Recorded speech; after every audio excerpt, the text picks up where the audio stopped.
उज्जैन में महाबल नाम का एक राजा रहता था। उसके हरिदास नाम का एक दूत था जिसके महादेवी नाम की बड़ी सुंदर कन्या थी।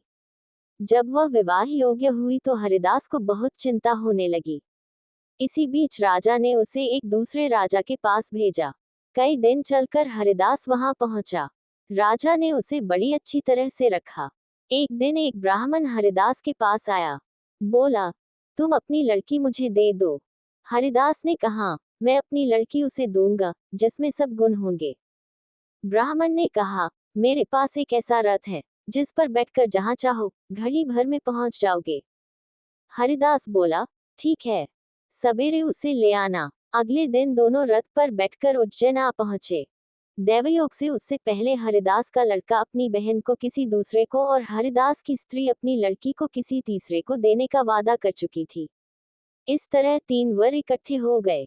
हरिदास सोचने लगा कि कन्या एक है, वह 3 है, क्या करे। इसी बीच एक राक्षस आया और कन्या को उठाकर विंध्याचल पहाड़ पर ले गया। तीनों वरों में एक ज्ञानी था।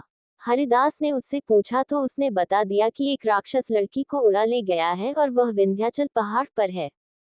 दूसरे ने कहा, मेरे रथ पर बैठकर चलो, जरा सी देरी में वहां पहुंच जाएंगे।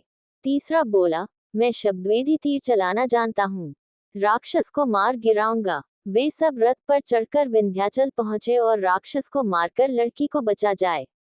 हे राजन, बताओ, वह लड़की उन तीनों में से किसको मिलनी चाहिए। राजा ने कहा, जिसने राक्षस को मारा उसको मिलनी चाहिए, क्योंकि असली वीरता तो उसी ने दिखाई। बाकी 2 ने तो मदद की।